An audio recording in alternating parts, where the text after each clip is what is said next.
Batong-bato raw sa pagsasaka si Edwin sa bayan ng Lopez sa Quezon. Hapo, pagod. Nung bigla siyang may nakita sa sapa na isang misteryosong bato. Pauwi po ako noon, tapos doon po ako dumaan sa ilog. Nung naglalakad ako, may napapansin akong ng kakaibang bato. Sabi ko, ano yun? Ang ginawa ko ay nilapitan ko. Dahil bahagya pa itong nakabaon, tinungkab niya ito. At doon na siya nagulat sa kanyang nakita. Makinis na bato na nababalutan ng mga nakaangat na linya. Tumitimbang ng halos 25 kilo. Akala ko nga bahay ng alimango. Tapos naisip ko, ang laki naman to para maging bahay ng alimango. Imposible naman yun. Unang naisip ko, gawa ba ito ng tao o engkanto? Kaya ginawa ko, inuwi ko na lang doon sa bahay namin. Nung una, may nakalawit pa raw ditong buntot. Nung una, may nakalawit po doon parang buntot. Akala ko nga buntot ng butik Mula noon, araw-araw na raw iniisip ni Edwin kung ano ba ito. Simula po noon, nung nakuha ko po ito, lagi ko na lang pong iniisip kung ano ba talagang laman nito. Kasi baka may pagkain sa loob. Gutom na kasi ako Kung meron man ditong pagkain, gusto ko, lugaw with rice.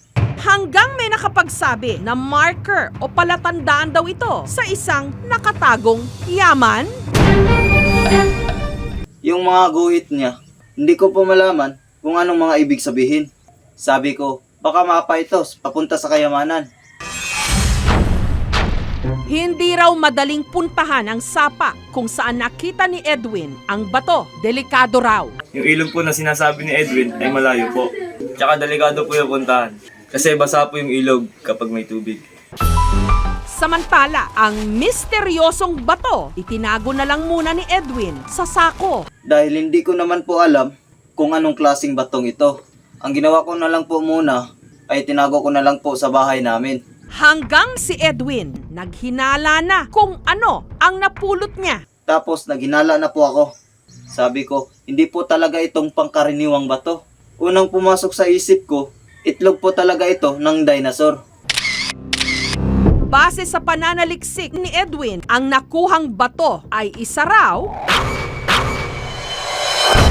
itlog ng dinosaur. Kasi parang kamukha po talaga ito ng itlog po ng dinosaur. Kasi may mga guhit-guhit siya. Kung totoo po itong itlog ng dinosaur, malaking tulong po ito para sa amin. Para makaahon kami sa kahirapan. 1850s, nung unang may nahukay na fossilized dinosaur eggs sa France. Mula noon, marami ng iba pang mga nahukay na itlog ng mga dinosaur sa iba't ibang bahagi ng mundo. Yung mga dinosaur po ay makikita sa mga ilog. Doon talaga sila nakatira kaya posible makakita ng mga itlog ng dinosaur doon. Ang dinosaur eggs na ibibenta sa mga museum at art collectors mula $400 to $1,500 kada piraso o 20 to 70,000 pesos. Gusto ko po talagang malaman kung itlog po ba talaga ito ng dinosaur. Pero teka muna, itlog nga ba talaga ito ng dinosaur?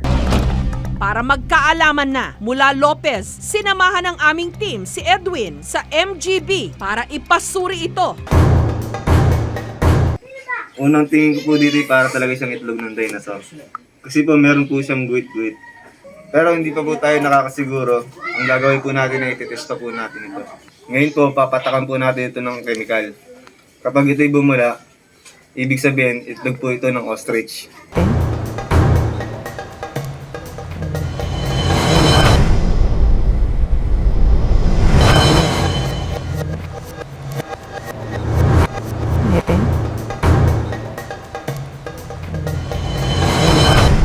Ayan, nakita mo, bubula. Ibig sabihin, itlog yan ng ostrich.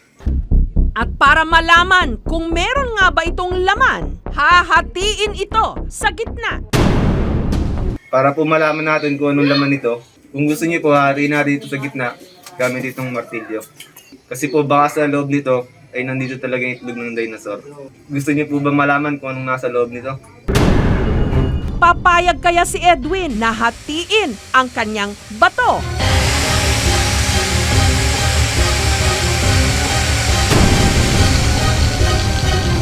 Hindi ko po ito ipapabasag dahil masasayang po yung mga guhit. Kasi wala po akong pakialam sa itlog ng dinosaur. Ang gusto ko po talaga ay hanapin yung ginto. Kasi po baka mapayan ng kayamanan. Bagamat hindi nahati ang bato na hawak ni Edwin, sigurado na hindi ito itlog ng dinosaur o mapa. Hindi man ito ang inakala ni Edwin, masaya na rin siya dahil may halaga ang kanyang napulot na bato at meron din siyang natuklasang bagong kaalaman.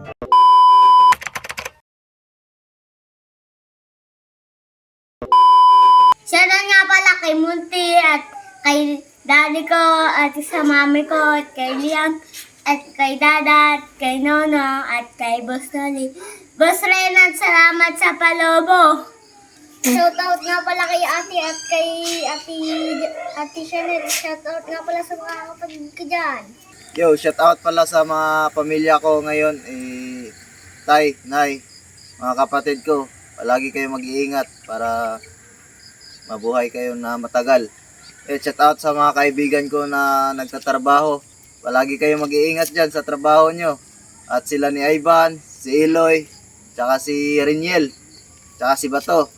At shout out sa taga Kurba na si Boss Rake, tsaka si Boss Pido, tsaka kay Boss Cap, Alan. Shout out din pala sa mga kaibigan ko ngayon sa taga Masbate, sa mga tropa ko na si Jobert Tagalog, Giza Tagalog. Pare, may sabi ko, nabalitaan ko na, may asawa ka na daw. At shout out sa mga Talpakay boys. At shout out kay Boss Obe.